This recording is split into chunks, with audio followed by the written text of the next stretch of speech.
Finally एका महिन्यामध्ये माझं फेसबुकचं चॅनल मॉनिटाईज झालं. हो मित्रांनो, मी आज खूप खुश आहे, कारण फक्त एका महिन्यामध्ये माझं फेसबुकचं पेज मॉनिटाईज झालं. माझं यूट्यूबचं चॅनल देखील आहे आणि त्या यूट्यूबच्या चॅनलवरती 1 वर्ष मेहनत करून देखील 1000 सबस्क्रायबर्स किंवा 4000 तास वॉच टाईम पूर्ण झाला नव्हता. आणि यूट्यूबचं चॅनल मॉनिटाईज व्हायला खूप वेळ लागला आणि फेसबुकचं पेज एका महिन्यामध्येच मॉनिटाईज झालं. आणि ते देखील लाँग व्हिडिओ नाही, फक्त शॉर्ट व्हिडिओच्या माध्यमातून. शॉर्ट व्हिडिओ ते पण 20 सेकंद 30 सेकंद अशा पद्धतीचे व्हिडिओज होते. मित्रांनो, तुम्हाला देखील कंटेंट क्रिएशन सुरू करायचं असेल फेसबुकवरती, यूट्यूबवरती किंवा इंस्टावरती, तर तुम्ही देखील आजच प्रयत्न करू शकता. जर तुम्ही म्हणत असाल की माझ्याकडे आता कॅमेरा नाही किंवा माईक नाही आणि मी व्हिडिओ कसं काय शूट करू शकतो किंवा माझी व्हिडिओ क्वालिटी चांगली येत नाही, तर मी मोठा फोन घेतो किंवा चांगल्या क्वालिटीचा फोन घेतो, माईक घेतो आणि त्यानंतर मी व्हिडिओ करायला सुरुवात करतो, असं तुम्ही म्हणत असाल तर तुमचा निर्णय पूर्णपणे चुकीचा आहे.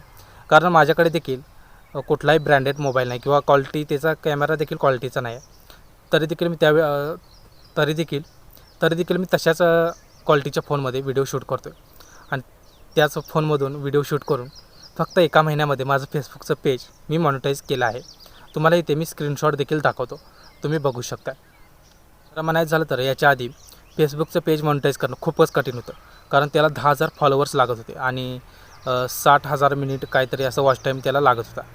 त्यामुळे ते मॉनिटाईजचं ते निकष लईच मोठं वाटत होतं. आणि यूट्यूबचं तर काय, यूट्यूबपेक्षा फेसबुकचं मॉनिटाईजचं निकष खूप मोठे होते. त्यामुळे फेसबुकला मॉनिटाईज करणं खूप कठीण वाटत होतं. पण आता अलीकडे म्हणजे आता 2026मध्ये फेसबुकने कोणताही क्रायटेरिया ठेवला नाही. म्हणजे जर तुमच्या व्हिडिओला चांगली रीच असेल आणि तुमचे फॉलोअर्स कमी देखील असतील, 100 असतील, 200 असतील, तरी देखील आणि 100 असतील, 200 असतील आणि तुमच्या व्हिडिओला जर चांगली रीच मिळत असेल, तर तुमचं म्हणजे फेसबुक पेज लगेच मॉनिटाईज होतं. त्यासाठी काय एवढे फॉलोअर्स पाहिजेत किंवा एवढा वॉच टाईम पाहिजे असं काही महत्त्वाचं नाही. मी सुरुवात तर यूट्यूबपासून केली आहे. यूट्यूबमध्ये मी सुरुवात तर यूट्यूबपासून केली आहे. यूट्यूबवरती मी पहिल्यांदा ब्लॉग व्हिडिओज टाकत होतो. त्यानंतर ब्लॉग व्हिडिओला रोज विषय कुठले मी निवडायचे म्हणून मी ते ब्लॉग व्हिडिओ स्किप करून स्टोरी व्हिडिओ टाकायला लागलो, म्हणजे व्हॉईस ओव्हरमध्ये फेस व्हिडिओ न करता. त्यानंतर त्याला पण चांगला प्रतिसाद येत होता. पण एक आपली फेस व्हॅल्यू तयार व्हावी म्हणून मी आता सध्या यूट्यूबवरती माझ्या दुसऱ्या चॅनलवरती मी श्री स्वामी समर्थांचे अनुभव किंवा स्टोरीज सांगत असतो. त्या चॅनलची लिंक तुम्हाला डिस्क्रिप्शनमध्ये मी देतो, तुम्ही ते देखील चॅनल नक्की बघू शकता. आणि फेसबुकवरती पण मी फेसबुक आणि इंस्टावरती पण सेम कंटेंट फॉलो करतो. त्यामध्ये मी श्री स्वामी समर्थांवरचे जे मोटिवेशनल संदेश असतात किंवा ज्या स्वामींच्या रिअल स्टोरी असतात त्या मी सांगत असतो. आणि मी फेसबुकवरती कंटिन्यू म्हणजे एक दिवससुद्धा गॅप न करता महिनाभर व्हिडिओ पोस्ट करत गेलो एकाच टायमिंगला. म्हणजे त्याची टायमिंग मी फिक्स ठेवली, संध्याकाळी 7 वाजता.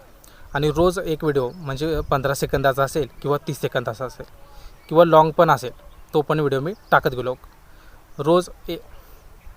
रोज एक असं याप्रमाणे मी टाकत गेलो. त्यानंतर महिनाभरातच माझं फेसबुक पेज मॉनिटाईज झालं. तुम्हाला देखील फेसबुक पेज मॉनिटाईज करायचं असेल तर तुम्ही देखील फेसबुक चालू करू शकता. सगळ्यामध्ये कठीण असं म्हणजे जास्त काय नाही. जास्त कठीण म्हणजे आपल्याला सातत्य ठेवता आलं पाहिजे आणि सातत्य ठेवूनच आपण यशाच्या शिखरापर्यंत पोहोचू शकतो.